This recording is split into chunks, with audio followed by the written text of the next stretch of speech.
മറ്റൊരു വാക്ക് നമ്മൾ സ്ഥിരമായിട്ട് കേൾക്കുന്നതാണ് സ്പീച്ച് തെറാപ്പി എന്ന് പറയുന്നത്. അതിപ്പോൾ ഓട്ടിസ്റ്റിക് ആയിട്ടുള്ള ആൾക്കാർ പോലും അല്ല, വേറെ പല ആൾക്കാർ സ്പീച്ച് തെറാപ്പിക്ക് പോകുന്നതായിട്ട് കേട്ടിട്ടുണ്ട്. സോ സ്പീച്ച് തെറാപ്പിയും ഓട്ടിസവുമായിട്ടുള്ള ബന്ധം എന്താണ്? ഇനി സ്പീച്ച് തെറാപ്പിക്ക് പോകുന്ന എല്ലാവർക്കും ഓട്ടിസം ഉള്ളവരാണോ? അങ്ങനെയൊക്കെ ഉണ്ടല്ലോ. എന്താണ് what is speech therapy? Speech therapy speech and language pathologist ആണ് അവർ പറയുന്നത്. Speech and language pathologist. അപ്പോൾ അതിൽ തന്നെ ഓഡിയോളജിയും കൂടെ ഉണ്ട്. അതായത് നമ്മുടെ ഹിയറിംഗ് ടെസ്റ്റ് ചെയ്യുക, അല്ലെങ്കിൽ ഹിയറിംഗ് മെഷീൻസ് ഡിസ്പെൻസ് ചെയ്യുക, അങ്ങനത്തെ ഒരു കാറ്റഗറി അകത്തുണ്ട്. അപ്പോൾ സ്പീച്ച് പത്തോളജിസ്റ്റ് കൂടുതലായിട്ട് ചെയ്യുന്നത് അവർ കുട്ടികൾക്കും ഉണ്ട്, മുതിർന്നവർക്കും ഉണ്ട്. അപ്പോൾ മുതിർന്നവർക്കാണെന്നുണ്ടെങ്കിൽ ഇപ്പോൾ നമുക്ക് വോയിസ്, ഇപ്പം നമുക്ക് സിംഗേഴ്സ്, പൊളിറ്റീഷ്യൻസ്, അല്ലെങ്കിൽ ടീച്ചർമാർ, റേഡിയോ ജോക്കീസ് കണ്ടിന്യൂസ് ആയിട്ട് സംസാരിക്കുന്നവർക്ക് വോയിസ് ഡാമേജ് ഉണ്ടാവും. അപ്പോൾ അവർക്കും സ്പീച്ച് തെറാപ്പിസ്റ്റിൻ്റെ വോയിസ് തെറാപ്പി കൊടുക്കുന്നുണ്ട്.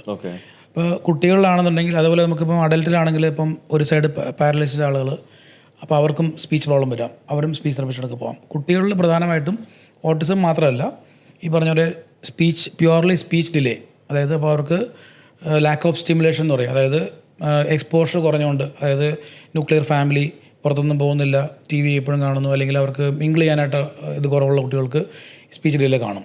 അപ്പോൾ അവർക്കും ഇതേപോലെ സ്പീച്ച് തെറാപ്പിസ്റ്റിനടുത്ത് പോയാൽ അവരാദ്യം ചെയ്യുന്നത് receptive language, expressive language test ചെയ്യും. റിസെപ്റ്റീവ് ലാംഗ്വേജ് എന്ന് പറഞ്ഞാൽ നമ്മൾ മനസ്സിലാക്കുന്ന എന്ത് മാത്രമുണ്ട്, എക്സ്പ്രഷൻ എന്ത് മാത്രമുണ്ടെന്ന് നോക്കും. അപ്പോൾ ചില കുട്ടികൾ 3 വയസ്സുള്ള കുട്ടിയെ കൊണ്ട് നമ്മൾ അസസ്മെൻറ്റ് ചെയ്യുമ്പോൾ കുട്ടിയുടെ റിസെപ്ഷൻ ചിലപ്പോൾ ഏജ് അപ്രോപ്രിയറ്റ് ആയിരിക്കും, കാര്യങ്ങളെല്ലാം മനസ്സിലാക്കുന്നുണ്ട്, പക്ഷേ എക്സ്പ്രസീവ് ലാംഗ്വേജ് 1 വയസ്സ് 1.5 വയസ്സിലായിരിക്കും നിൽക്കുന്നത്. അതായത് 2 വാക്കായിരിക്കും ചേർത്ത് പറയുന്നത്.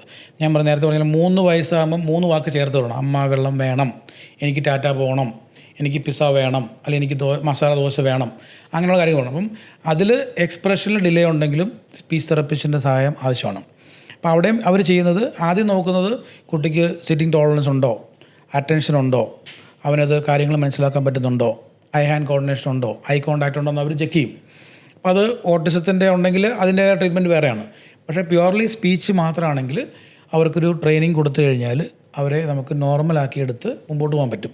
പക്ഷേ ഇതെന്താ പറ്റുക വെച്ചാൽ കറക്റ്റ് ടൈമിൽ കൊടുത്തില്ലെങ്കിൽ, ഇപ്പോൾ ഞാൻ നേരത്തെ പറഞ്ഞ ലേണിംഗ് ഡിഫിക്കൽറ്റി എന്നുള്ള കണ്ടീഷൻ നമ്മൾ വരും. അതായത് അതിൽ ലേണിംഗ് ഡിഫിക്കൽറ്റി എന്ന് പറഞ്ഞാൽ ലേണിംഗ് ഡിസബിലിറ്റി ഉള്ള കണ്ടീഷനിൽ വരുന്ന കോമോർബിഡ് ഫാക്ടേഴ്സ് ഉണ്ട്. കോമോർബിഡ് ഫാക്ടർ എന്ന് പറഞ്ഞാൽ അതിൻ്റെ എയർലി സിംറ്റംസ്, അതായത് ഇപ്പം നേരത്തെ ഉണ്ടാകുന്ന കുട്ടികളുണ്ടാകുന്ന speech and language delay, hyperactivity, ഇത് രണ്ടും ഉള്ള കുട്ടികളിൽ ലേണിംഗ് ഡിസബിലിറ്റി ലേറ്റർ ഏജിൽ കാണുന്നുണ്ട്.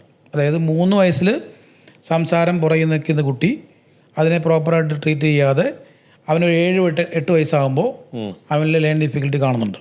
കാരണം അവൻ സ്കൂളിൽ ചെല്ലുമ്പോൾ വായിക്കാൻ ബുദ്ധിമുട്ടാണ്, അപ്പോൾ അവന് ലേണിംഗ് ഇഷ്യൂ വന്നു.